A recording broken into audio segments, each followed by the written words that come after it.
Hello, this is Reverend Don Lewis coming to you from beautiful Central Illinois. And today our question comes to us from In the Eyes of a Woman.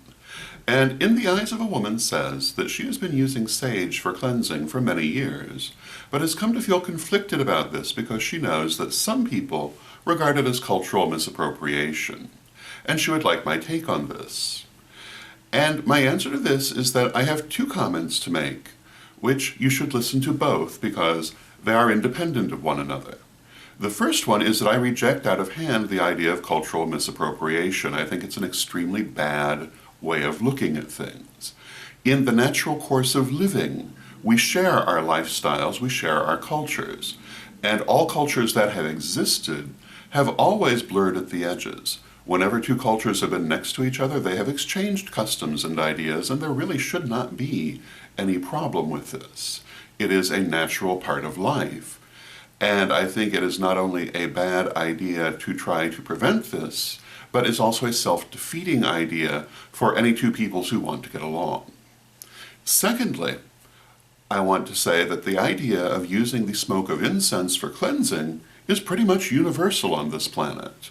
And if you look at any number of cultures, you will see them doing it. The idea of using incense to cleanse a space before ceremony is also pretty much universal. It's so universal, you'll even see it in the traditional Christian church, such as the Roman Catholic Church, the various Orthodox churches. It has been a pretty universal custom. When I went to Africa and I had the chance to meet and interview some traditional Khoisan healers, I noticed that they first smudged their area in almost exactly the same way that we would do, using an herb called mpepu, which they described as African sage, which as far as I know is pretty much what it was. And the difference in how they did this versus the way that we do it, there was no difference. So my answer to that would be, I don't think that it can be looked upon as a particularly localized custom in the first place.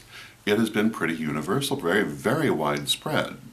So if it makes you feel uneasy to think of it as a Native American custom you've appropriated, well, don't think of it that way because it isn't necessarily. Consider yourself to be imitating the Khoisan because you don't have to change anything to imitate them, except you might want to find mpepu instead of southeastern sage.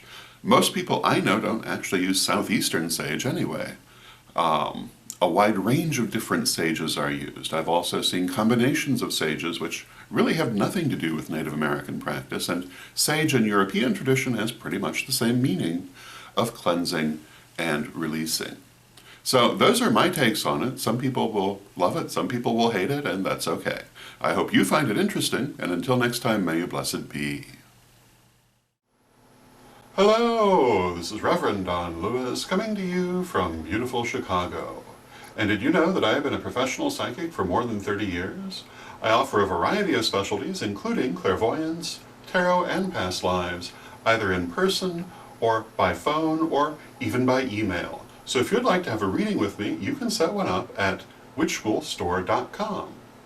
I hope to hear from you, and until next time, may you blessed be.